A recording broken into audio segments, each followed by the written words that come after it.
જય માતાજી મિત્રો, આજે છે પૂજા કુકિંગનો મોઈની બ્લોગ, જેમાં આપણે બનાવવાનું છે ભરેલા ગલકાનું શાક અને બાજરીના રોટલા। તો ચાલો આપણે ભરેલા ગલકાનું શાકની રેસીપી સ્ટાર્ટ કરીએ।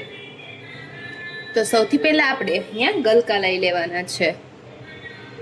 તેનાથી આપણે છાલને અલગ કરી લેશું।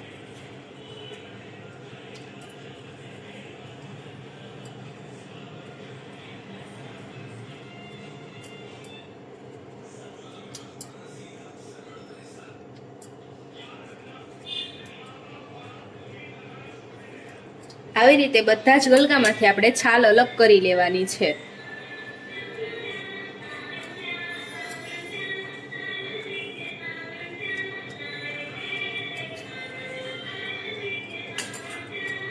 ત્યારબાદ હવે આપણે આવી રીતે વચ્ચેથી ગલકાને કટ કરી લેવાનું છે।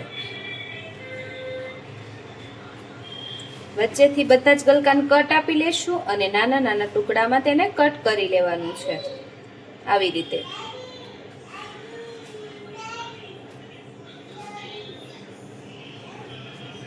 આપણે ટુકડાની સાઈઝ છે તે એકદમ નાની રાખીશું, જેથી આપણે ફટાફટ બનીને તૈયાર થઈ જશે।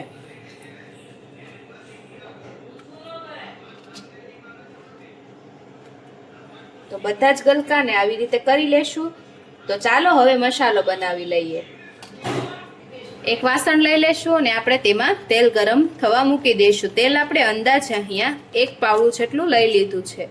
ત્યારબાદ હવે તેમાં આપણે 2 ચમચી જેટલો ચણાનો લોટ લઈ લેશું। હવે તે ચણાના લોટને આપણે ધીમા ગેસે સતત 3 થી 4 મિનિટ સુધી શેકી લેવાનો છે। આપણે ગેસની ફ્લેમ એકદમ સ્લો રાખવાની છે। જો ફૂલ રાખીશું તો આપણો ચણાનો લોટ છે તે બળી જશે અને લોટ છે તે કાચો રહી જશે। એટલે ધીમા ગેસે આપણે હવે લોટને શેકી લેવાનો છે। તો હવે આપણો ચણાનો લોટ છે તે એકદમ શેકાઈને સરસ તૈયાર થઈ ગયો છે અને તેમાંથી આપણને સ્મેલ પણ આવવા લાગી છે। તો આપણે હવે ગેસની ફ્લેમ બંધ કરી દઈશું ને ચણાના લોટને નીચે ઉતારી લેશું। હવે આપણે ચણાના લોટને એક વાસણમાં કાઢી લઈ લીધું છે અને આપણે લસણવાળી ચટણી તૈયાર કરી લેશું। જેના માટે આપણે અહીંયા લસણની કળી લઈ લીધી છે ફોલેલી। તેમાં આપણે 1 ચમચી જેટલું લાલ મરચું પાવડર એડ કરી લેશું અને તેને ખાંડી લેશું।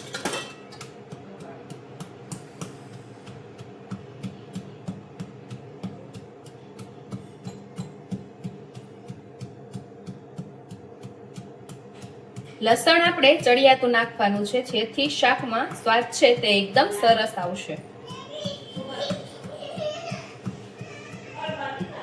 લસણ ખંડાય છે એટલે આપણે તેને જે ચણાનો લોટ છે તેની અંદર આપણે સ્વાદ અનુસાર લસણ વાળી ચટણી લઈ લેવાની છે।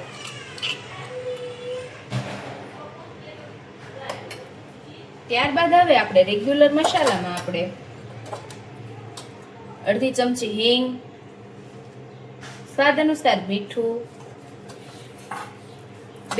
આપણે અડધી ચમચી જેટલી ખાંડ લઈ લેવાનું છે અને આપણે અડધા લીંબુનો રસ પણ એડ કરશું, જેથી સ્વાદમાં ખટાશ પણ લાગે।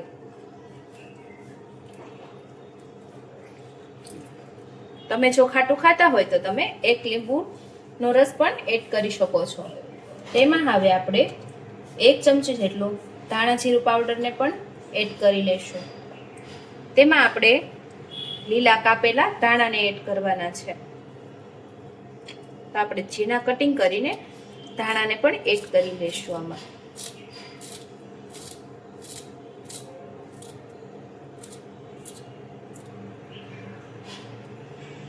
હવે બધી જ વસ્તુને આપણે સારી રીતે મિક્સ કરી લેશું।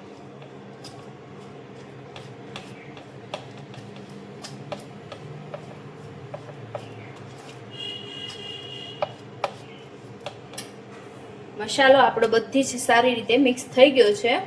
તો હવે આપણે તેને આ જે ગલકાના આપણે વચ્ચેથી કટ લગાવેલું હતું, એટલે હવે આપણે તેને આ મસાલાને તેની અંદર આપણે ભરી લેવાનું છે। આ રીતે આ રીતથી શાક બનાવતા મને મારા સાસુએ શીખવાડેલું છે। જે ખાવામાં મને તો ખૂબ જ પસંદ આવે છે.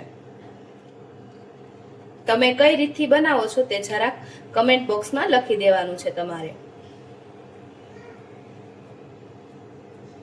તો બધા જ ગલકા આપણા હવે બધા જ ગલકા તૈયાર થઈ ગયા છે મસાલાવાળા.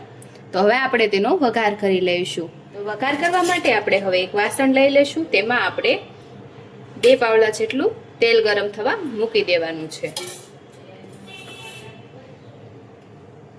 તેલ ગરમ થઈ જાય એટલે આપણે તેમાં 1 ચમચી જેટલું જીરું એડ કરી લઈશું. ત્યારબાદ આપણે અડધી ચમચી હિંગ લઈ લઈશું. અહીંયા મેં થોડાક મીઠા લીમડાના પાન લઈ લીધા છે. ત્યારબાદ હવે આપણે જે મસાલો ભરેલા ગલકા છે તેને આપણે મસાલો આ રીતે ઉપર આવે એ રીતે ગોઠવવાના છે. તો આપણે બધા જ ગલકાને આ રીતે ગોઠવી લઈશું.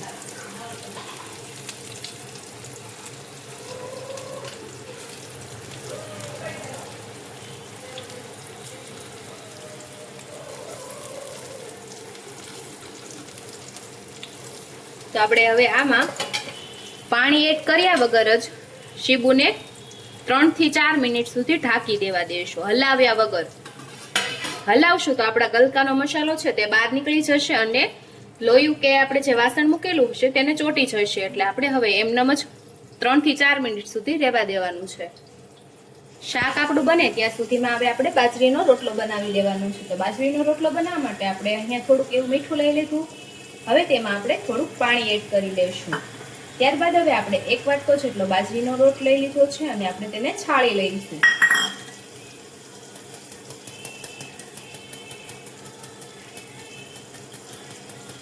આ રીતે છાળીને લોટ લઈ લઈશું અને હાથની મદદથી બધા જ લોટને ભેગો કરી લેવાનો છે.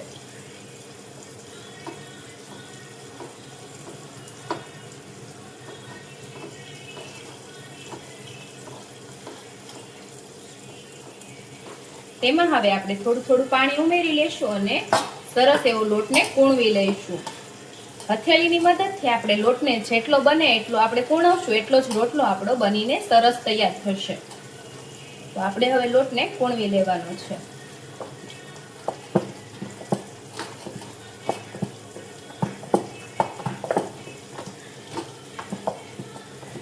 4 થી 5 મિનિટ પછી આપણે હવે ખોલીને જોઈ લઈશું. તો આપણા 50% જે શાકને હલાવી લઈશું.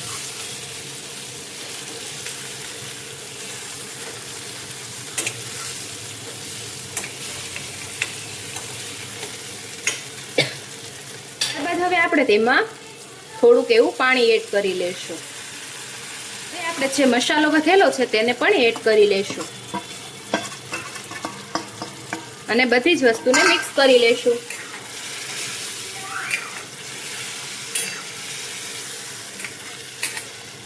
આપણે ફરીથી 3 થી 4 મિનિટ સુધી ઢાંકી દઈશું. બનાવવાનું ચાલુ કરી દઈશું.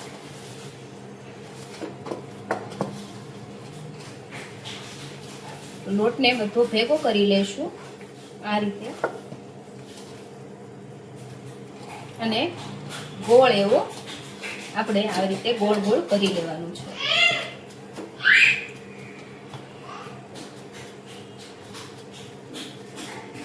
હવે બંને હાથની મદદથી આપણે રોટલો બનાવવાનું ચાલુ કરી દઈશું.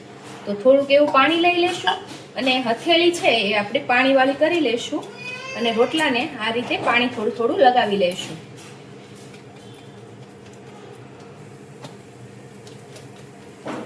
ત્યારબાદ હવે આપણે ચાલુ કરી દઈએ બનાવવાનું.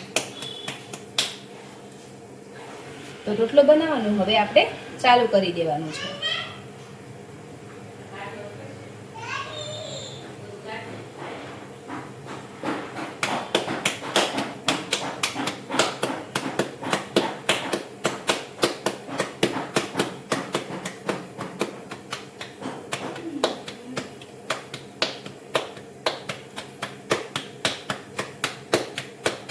બે થી 3 મિનિટ પછી આપણે જોઈ લઈશું આપણું શાક કેટલેક પહોંચ્યું છે.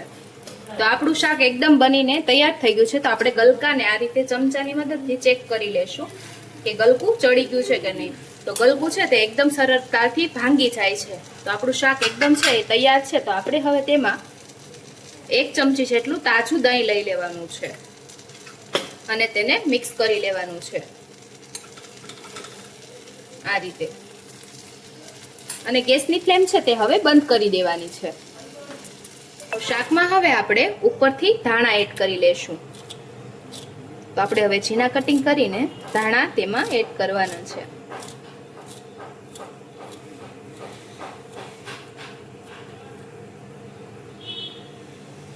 તો તૈયાર છે આપણું ભરેલા ગલકાનું શાક. તો હવે આપણે રોટલો જોઈ લઈએ.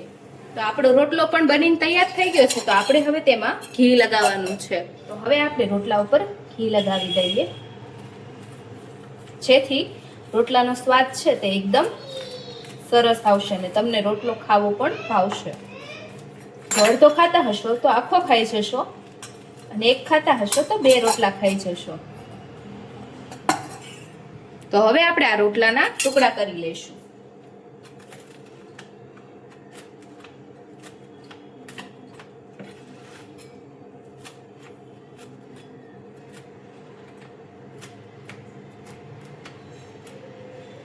તૈયાર થઈ ગયું છે આપણું ભરેલા ગલકાનું શાક, બાજરીના રોટલા અને સરસ એવું દહીં. જો તો કોને કોને ગલકાનું શાક નથી ભાવતું એ આ રીતે જો મારી રેસીપીથી ટ્રાય કરશે તો એકવાર બનાવશે તો જરૂરથી એને ગલકાનું શાક પસંદ આવી જશે. તો આ રીતે તમે પણ તમારા ઘરે જરૂરથી બનાવજો. તો ચાલો હવે આપણે મમ્મીને આ શાકનું ટેસ્ટ કરાવીએ.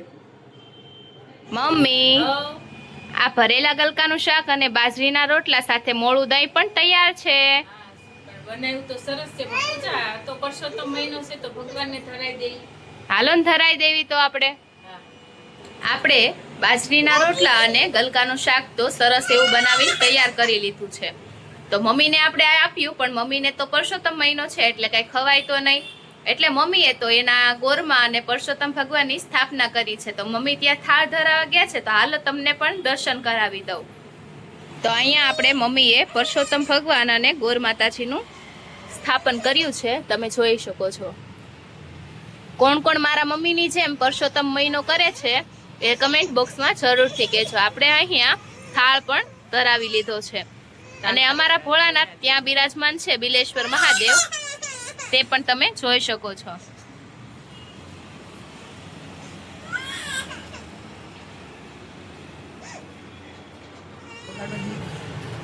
આગળ બગાડી દઉં છું. જો ખાવું નથી બેન.